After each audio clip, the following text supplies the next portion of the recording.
የቀድሞው የአሜሪካው ፕሬዚደንት ጆ ባይደን የአሁኑን የሀገሪቱን ፕሬዚደንት ዶናልድ ትራምፕን መክሰሳቸው ተሰምቷል። የባይደን የክስ ሰነድ ጭብጥም ትራምፕ የሰሜን አትላንቲክ ጦር ቃል ኪዳን ድርጅትን አሊያም የኔቶን ህልውና አጥፍቶ ከአሜሪካ አጋር አባሮችም አስበልጦ የሩሲያውን ፕሬዚደንት ቭላዲሚር ፑቲንን መርጧል የሚል ነው። የሩሲያው ፕሬዚደንት ከዩክሬን በደረሰባቸው ከባድ የሰው አልባ የጦር አውሮፕላን ጥቃትም ሀገራቸው የነዳጅ እጥረት እንዳጋጠማት አምነዋል። ፑቲን ወደ ውድቀታቸው እያመሩ እንደሆነም የወጣ መረጃ ያሳያል። ይህንኑ ርዕሰ ጉዳይ በዓለም አቀፉ ትንታኔ ዘገባችን መርጠን ተመልክተነዋል። ከትንታኔ ዘገባው ጋር ትዕግስቱ በቀለ ነኝ። ከ17ኛው መቶ ክፍለ ዘመን አንስቶ የጠቢባን የአብርሆታቸው ምንጭ ልዩ ቡናና የቡና ጥበብ ነው። ታዲያ ይህን ቡና ለመቅመስ ጥበቡንም ለመማር ዝግጁ ኖት? አሃዱ ኮፊ አካዳሚ በአዲስ አበባ ትምህርትና ሥልጠና ቁጥጥር ባለሥልጣን ፈቃድ በማግኘት የረጅም ጊዜ ልምድ ባላቸው ባለሙያዎች በመታገዝ የተለያዩ የቡና አይነቶችን የመቅመስ ኮፊ ካፒንግ፣ የቡና ቆላል፣ ሮስቲንግ፣ ጣዕምን፣ ፍሬዎችን፣ ማዕዛንና አሲድነትን የመለየት ጥበብ በባሬስታና አግሮ ማርኬቲንግ ዘርፎች ሥልጠና ለመስጠት ዝግጅቱን አጠናቋል። የቡና ጥራትን ለመጠበቅ የቡና አፍቃሪዎች የተለያዩ ጣዕሞችን ለማወቅ እንዲሁም አምራቾች ምርቶቻቸውን ለማሻሻል እንዲችሉ የሚረዳውን ይህንን ሥልጠና በአሃዱ ኮፊ አካዳሚ በመሰልጠን ብቁ ባለሙያ ይሁኑ። የሥልጠና ቦታው በቦሌ ጃፓን ኤምባሲ ናይል ሶርስ ሕንፃ 3ኛ ወለል ላይ። ለበለጠ መረጃ በስልክ ቁጥር በ0961 88 82 22 ይደውሉልን። አሃዱ ኮፊ አካዳሚ።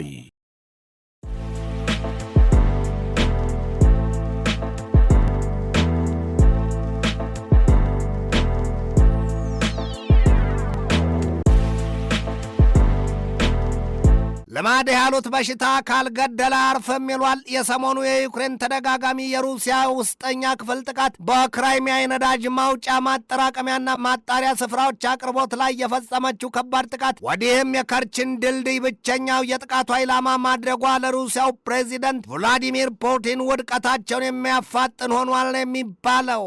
ቭላዲሚሮቪች ፑቲን is heading for a fall ይላል የፎርብስ የትናንትና መረጃው። ሩሲያ ለነዳጅ ዘይት ማጓጓዣ በስፋት የምትጠቀምበት ብቸኛው የከርች ድልድይ ዛሬ በተደጋጋሚ የዩክሬን የሰው አልባ የጦር አውሮፕላኖች ኢላማ ሆኗል ነው የሚባለው። የዚያ የከርች ድልድይ መመታት ደግሞ ሩሲያን ከከፋ ስጋትና ፍርሃት ላይ ጥሏታል።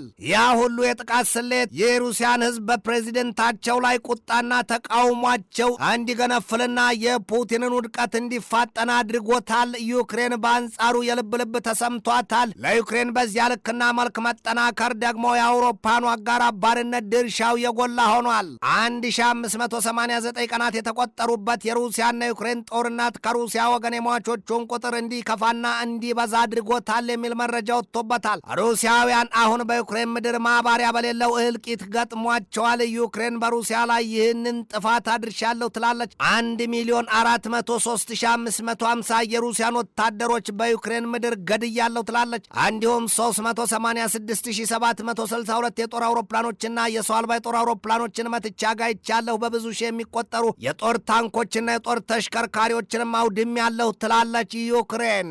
ይሄ የሆነው ደግሞ ከዚያ ከየካቲት 24 2022 የጦርነቱ መጀመሪያ ቀን እስከ ሰኔ 36ኛው 2026 የአውሮፓውያኑ ቀን ድረስ ባለው ጊዜ ብቻ ነው። ዩክሬን በከፍተኛ ደረጃ ተጠባበታለች የተባለው የባራኩዳ የሰው አልባ የጦር አውሮፕላን ወይም ድሮን ለሩሲያ ጠንቀኛ አጥፊ ሆኗል። ለሩሲያ ሁነኛ ወዳጅና አጋር አባር ሀገሯ ቤላሩስም ትልቅ ስጋት ጋርጧል ነው የሚባለው። አድርገውና ፑቲን እንደሚባለው ከውስጥም ከውጭም ግፊቱ በርትቶባቸው ለስልጣናቸው ቀርቶ ለህልውናቸው አደጋ ቢገጥማቸው የሩሲያን ምድር ለቀው ጥገኝነት ፍለጋ ይሄዱ ይሆን? ከሄዱስ የት፣ መቼና እንዴት የሚለው ጉዳይ አሊያም እንደ ኢትዮጵያዊው የሴባስቶፖል ድል ወዳጅ ንጉሥ በራሳቸው ላይ እርምጃ ይወስዱ፣ ክፉ ቀና ይምጣ ወዳጅ እንዳላጣ ይሏል ኢትዮጵያኑ አበው። ዩክሬን በእነዚያ መቅሰፍተኛ የሰው አልባ የጦር አውሮፕላኖቿ ወይም ድሮንስ ደጋግማ በሩሲያ ላይ የፈጸመችው ጥቃቷ የሩሲያን የነዳጅ ማውጫና ማከማቻ ወዲያም ማጣሪያ ስፍራዎች ሁሉ ኢላማ ያደረገ ነበርና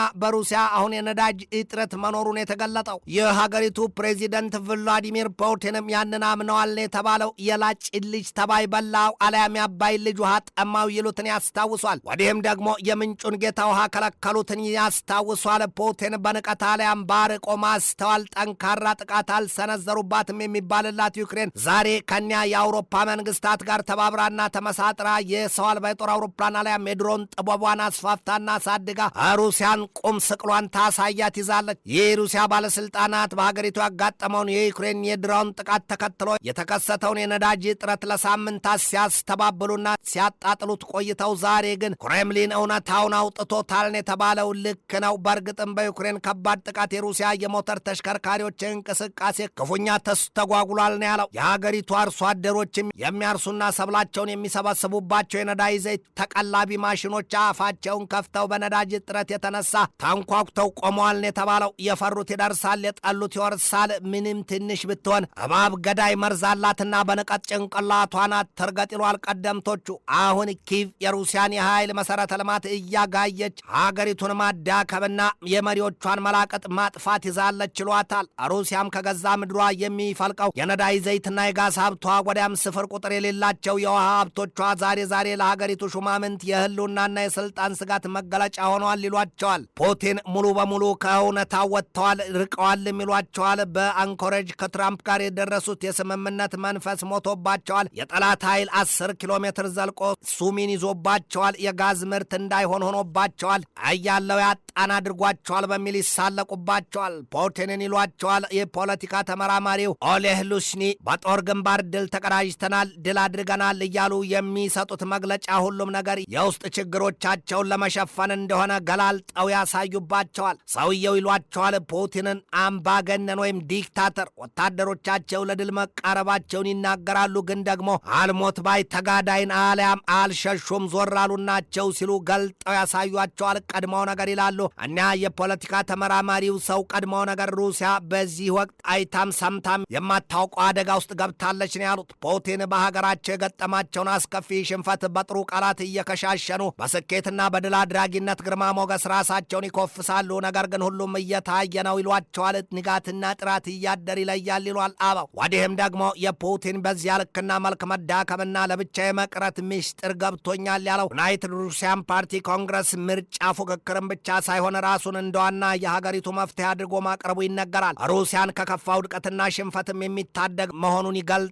ዩናይትድ ሩሲያ ፓርቲ የፑቲን ፓርቲ ነው። ፑቲን በከፋ ትካዜና ቁጭት ውስጥ ገብተዋል የሚሏቸዋል። ወዲህም የአሜሪካው የጦር መስሪያ ቤት ፔንታጎንም በዩክሬን የያዘው የባዮሎጂካዊ የጦር መሳሪያ ዕቅድ ጉዳይ ሌላው ፑቲን ለሚመሯት ሩሲያ ትልቁ ስጋት ሆኗል። ዩክሬን በዚህ ደረጃ እንኳን የሰው አልባ የጦር አውሮፕላን አርያም የድሮን ጥበቧ መዘመኑና መጠናከሩ ለሩሲያ ጠንቅ ከሆነ ከአሜሪካ ታገኘዋለች የተባለው የባዮሎጂካዊ የጦር መሳሪያ ጥበብ ደግሞ ምንኛ ኃይሏን ይገነባውና ያጠነክረው ይሆን? ከዚያ በኋላስ ሩሲያን ልትበቀላት ድፍረት ይሆንላት ይሆን? ለጊዜው በዩክሬን ልብ ያለ ጉዳይ ነው። የሩሲያው ፕሬዚደንት አሜሪካ በኢራን የገባችበትን ጦርነት ስታበቃ በዩክሬን ጉዳይ በአዲስ መልክ ለመምከር ጊዜ እንደሚጠብቁ አስታውቋል። ፑቲን ይህንን የተናገሩት ደግሞ ከሀገሪቱ ቴሌቪዥን ጣቢያ ዋና አዘጋጅ ፓቬል ዛሩቢን ጋር በነበራቸው ቆይታ ነው። የአሜሪካው ፕሬዚደንት ዶናልድ ትራምፕ ባለፈው ረቡዕ በሰጡት ማብራሪያ የዩክሬኑ ፕሬዚደንት ቮሎዲሚር ዘለንስኪ በሩሲያ ላይ ታላቅ ነገር ሰርተዋል ማለታቸው አይዘነጋም። ትራምፕ በዩክሬን የሚሆን በኔቶ ላይ ሲላቸው ፈገግታቸውን ሲፈልጋቸው ደግሞ የቁጣ ፊታቸውን ያሳያሉ። ፕሬዚደንቱ ከሩሲያው ፕሬዚደንት ቭላዲሚሮቪች ፑቲን ጋር የሚሆነ ልባቸውን ሲያሳዩ እንደነበር አይዘነጋም። ብቻ የዚያን የትራምፕን አልጨበጥ ባይ ባህሪ የተመለከቱት የቀድሞው የአሜሪካው ፕሬዚደንት ጆ ባይደን ትራምፕን ከሰዋቸዋል። አንተ ኔቶን ወይም የምዕራባኑን የጦር ጥምረት ያልፈሰፈስህ የአሜሪካን አጋር አባሮች የተውህና ከሩሲያው ፕሬዚደንት ቭላዲሚር ፑቲን ጋር ያበርህ ሲሉ ባይደን በዚያች ስልል ባለች ድምፃቸው አምተዋቸዋል ትራምፕን። በአሜሪካ ፕሬዚደንቶች ታሪክ የዕድሜ ባለጸጋው ሰው ጆ ባይደን በስልጣን አልጋቸው በነበሩበት ወቅት ለኔቶ ልዩ ክብርና ቅድሚያ እንደነበራቸው ይታወቃል። ይሁንና ባይደን ለቀው ትራምፕ ሲተኩም የኔቶም ይሁን የዩክሬንና የአውሮፓ ህብረት ጉዳይ ገሸሽ መደረጉም ይታወቃል። ይህ በእንዲህ እንዳለ ሩሲያና ቻይና 11ኛውን የጋራ የአየር ቅኝትና የጦር ልምምድ ማድረጋቸው ተነግሯል። ይህ ሁለቱ ሀገራት የጋራ የጦር ልምምድ ደግሞ በከፍተኛ ደረጃ የውጊያ ብቃታቸውን የሚያሳዩበት እንደሆነም ነው የተገለጠው። ትንታኔ ዘገባውን ስናዘጋጅ በዋቢነት ፎርብስን፣ ዲፌንስ ኤክስፕረስን፣ ሜዱዛን፣ ኤዥያ ቱዴይን፣ ኪቭ ኢንዲፔንደንትን፣ ቮይስ ኦፍ ኤምሬትን፣ ስዊድን ሄራልድን፣ ዋሽንግተን ታይምስና ግሎባል ታይምስን ተጠቅመናል።